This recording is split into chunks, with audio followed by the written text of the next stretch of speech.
Chào các bạn. Vào những ngày đầu năm này thì đi lễ chùa là một nét văn hóa rất là độc đáo của người Việt Nam. Và hôm nay, sau một kỳ nghỉ Tết dài thì mình sẽ hướng dẫn tới các bạn một mẫu bánh với chủ đề Phật giáo rất phù hợp với những dịp lễ Tết đầu năm này.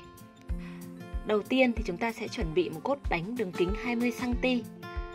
Với những cái chiếc bánh mà các bạn cần di chuyển trên đường dài thì hãy chọn những cái size bánh lớn để chúng ta trang trí chính ở trên bề mặt. Ở giữa các lớp bánh thì mình sẽ làm một lớp mứt Việt quất. Với mẫu bánh 20cm này mình sẽ chia làm 3 lớp. Trong đó có 2 lớp nhân là mứt Việt quất và phủ bên ngoài là kem tươi.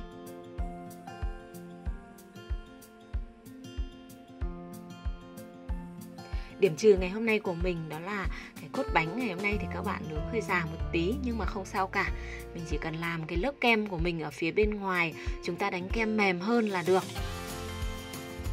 Khi chúng ta đánh kem mềm hơn thì cái phần nước ở phần kem nó sẽ dư lại nhiều hơn, nó sẽ thấm vào trong phần cốt bánh của các bạn, thì cốt bánh của các bạn nó cũng sẽ mềm hơn đấy.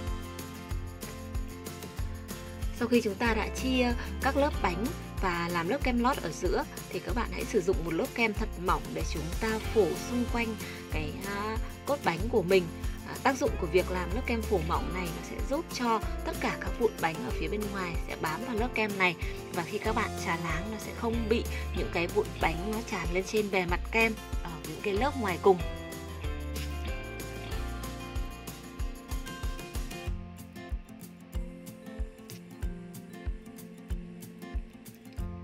Sau lớp kem mỏng thì mình bắt đầu phủ một cái lớp kem màu trắng ở phía bên ngoài.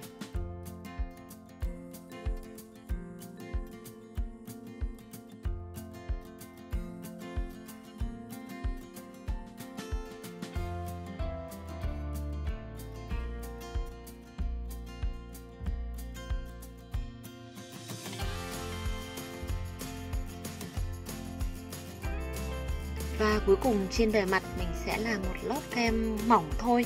Và lớp kem này mình làm màu tím.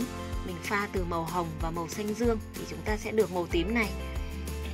Mình sử dụng màu tím bởi vì với cái mẫu bánh của mình là tượng Phật A Di Đà có sử dụng màu vàng và màu xanh lá cây, cho nên là mình sẽ sử dụng màu tím, nó sẽ giúp tôn hai cái màu này lên.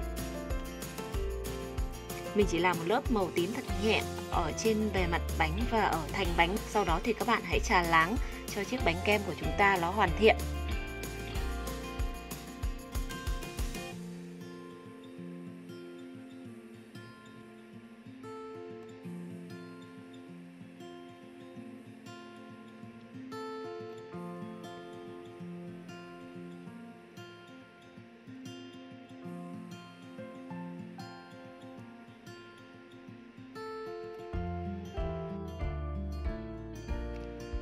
Sau khi hoàn thiện bánh thì mình đến phần trang trí. Đầu tiên bạn hãy sử dụng một chiếc cutter tròn có đường kính khoảng 12cm và các bạn đánh dấu một vòng tròn ở giữa như thế này.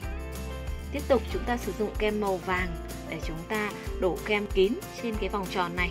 Ở đây mình sẽ làm cái vòng hào quang ở phía sau tượng Phật A Di Đà. Sau đó thì các bạn sử dụng bay hoặc tấm miết để chúng ta làm mịn phần này.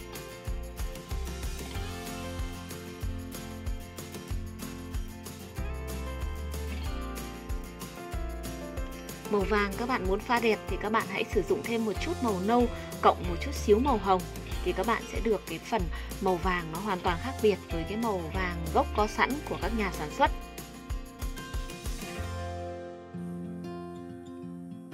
Sau đó mình sử dụng bút cọ tỉa để mình phác thảo nhân vật tượng Phật A Di Đà lên trên bề mặt bánh.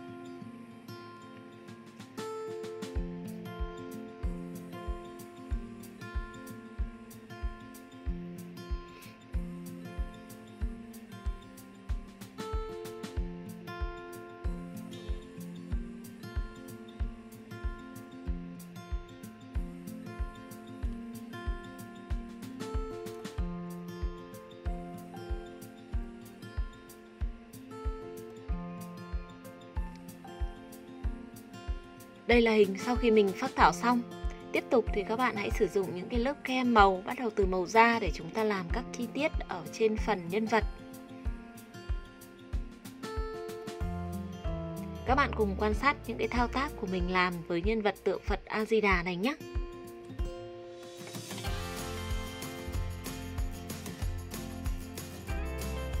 Sau mỗi lần các bạn làm kem kín bề mặt như thế này thì các bạn sẽ sử dụng tấm niết mềm để chúng ta vuốt làm sao để cái phần kem của chúng ta nó mịn hơn.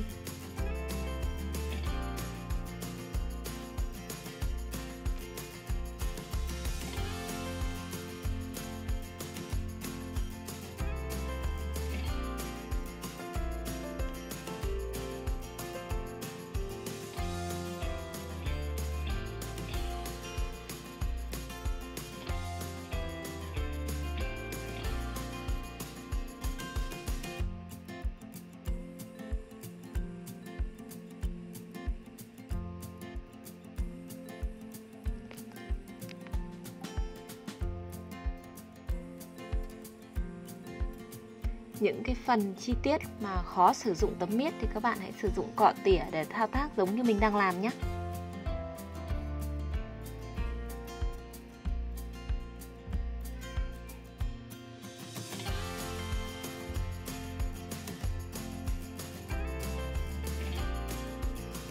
Mắt mũi miệng là phần khó nhất đối với những cái nhân vật mà các bạn muốn tả chân dung. Bởi vậy mà cái phần này thì cái kỹ thuật mà mình sử dụng nó cũng phải cao hơn một chút.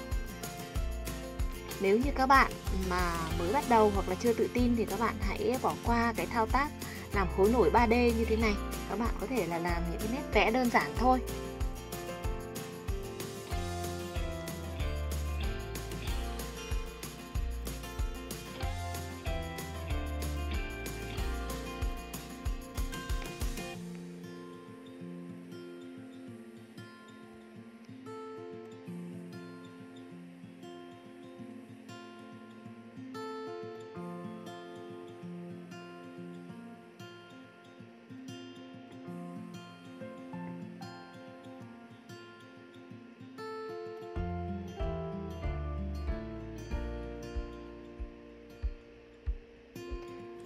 Sau khi có những cái phần khối nổi 3D rồi thì mình bắt đầu tô nét cho nhân vật. Mình sẽ sử dụng kem viết chữ. Kem viết chữ thì các bạn có thể sử dụng sô-cô-la sệt hoặc là kem bơ màu nâu đậm để chúng ta tô nét lên giống như mình đang làm.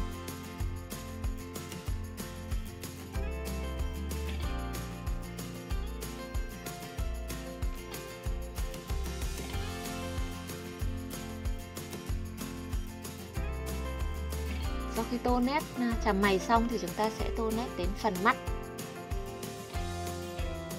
Và cuối cùng là phần miệng. Các bạn hãy sử dụng kem viết chữ để chúng ta tô cái phần rãnh miệng ở giữa trước. Sau đó các bạn sử dụng kem màu đỏ là kem bơ để chúng ta tô phần môi trên và môi dưới.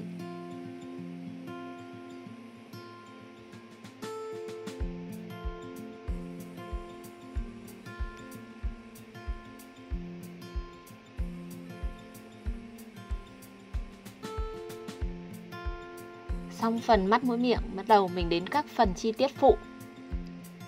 Mình sẽ trang trí phần ánh hào quang trước bằng kỹ thuật bơm bi tròn.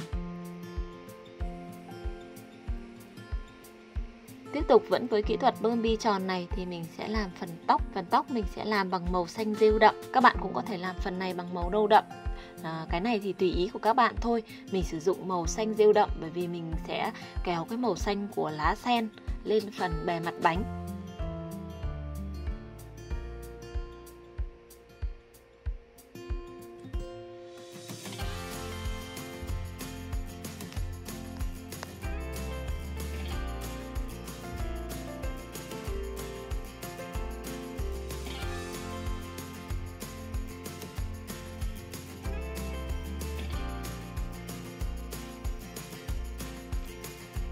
Các bạn có thể trang trí thêm một cái tràng hạt màu đỏ ở phần giữa tóc như thế này.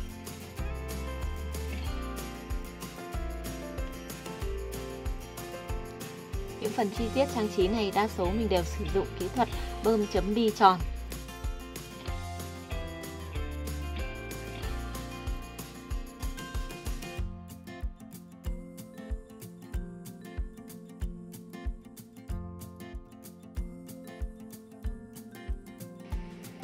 Sau chấm bi tròn thì các bạn sẽ làm những cái họa tiết trang trí kiểu cổ điển ở cái phần áo của Phật A Di Đà.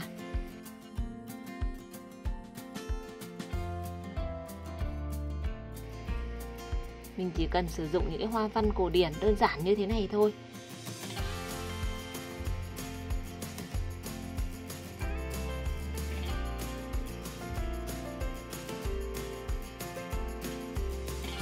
Và tiếp tục vẫn là kỹ thuật bơm kéo nét, bơm chấm bi tròn. Mình sẽ trang trí thêm phần cổ áo.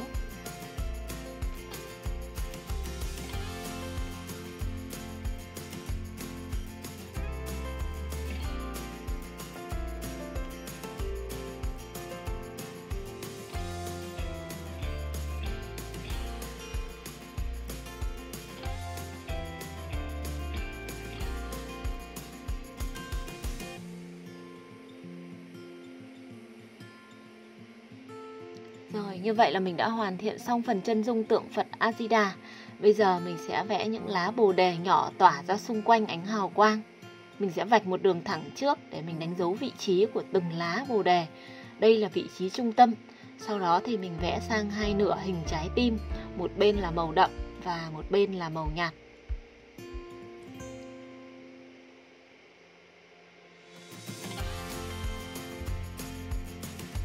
Phần lá bồ đề này các bạn cũng có thể sử dụng đũa bóp kem hình tròn để chúng ta bơm hình trái tim tùy thích.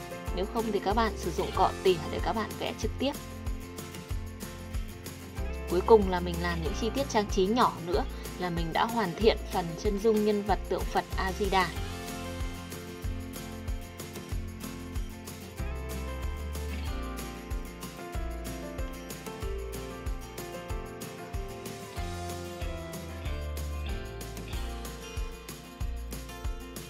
Bây giờ thì sẽ là phần trang trí hoa sen. Đầu tiên mình sẽ làm một bông sen trắng nhỏ trên bề mặt. Mình sử dụng đuôi hồng phải, size nhỏ để mình bắt hoa trực tiếp trên bề mặt kem. Với cái kỹ thuật bắt hoa trực tiếp này, theo mình đánh giá thì là cái kỹ thuật mà bắt rất là nhanh. Nếu như các bạn để ý một chút, các bạn chỉ cần quan sát cách xếp cánh, cách đi đuôi của mình là các bạn có thể làm được cái bông hoa này. Còn nếu các bạn không bắt được trực tiếp ở trên bề mặt như thế này thì các bạn cũng có thể là bắt hoa sen trên dù xoay, sau đó chúng ta đặt lên trên bề mặt sau. Đây là một bông hoa sen trắng nằm ở góc nghiêng, cho nên là mình rất là thích sử dụng cái kỹ thuật này để bơm những cái bông hoa ở góc nghiêng.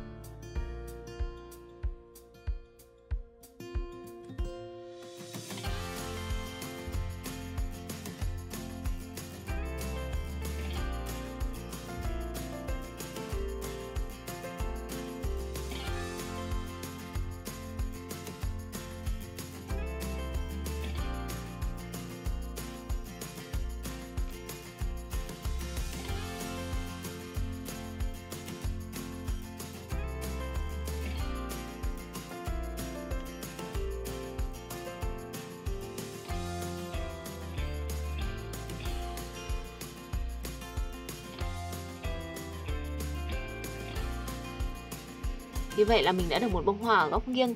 Tiếp tục mình sẽ làm bố cục hoa lệch ở phần đế bánh để tạo một cái phần tổng thể nó có sự kết hợp hài hòa giữa chủ đề Phật giáo và hoa sen. Đầu tiên sẽ là những chiếc lá sen được bơm bằng đuôi hồng phải, cánh cong nhẹ, size lớn.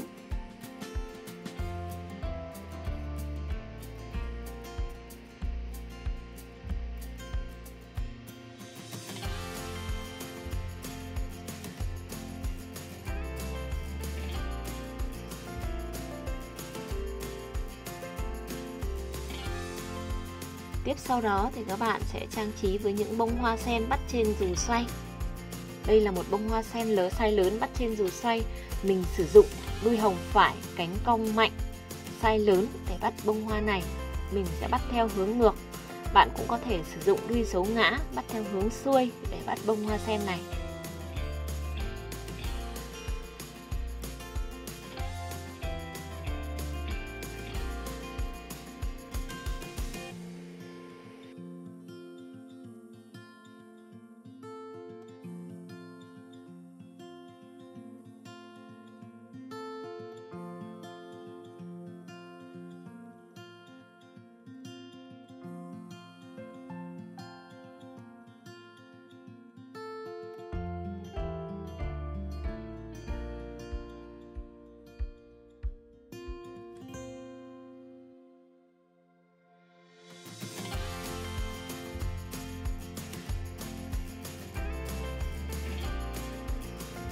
Với bông hoa sen mình sẽ bắt khoảng 4 lớp cánh khác nhau, từ nhỏ đến to và xếp so le nhau như thế này.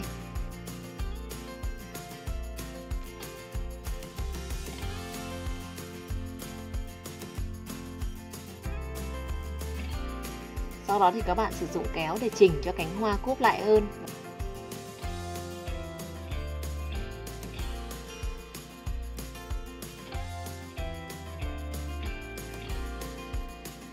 Sau khi mình đã làm được 2 bông sen lớn thì mình sẽ làm đến cái phần nụ.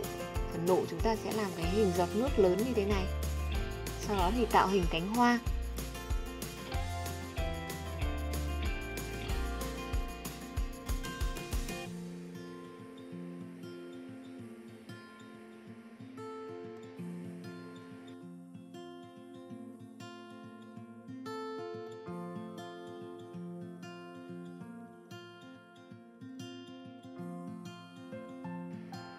Và cuối cùng là mình sẽ trang trí thêm lá phụ nữa.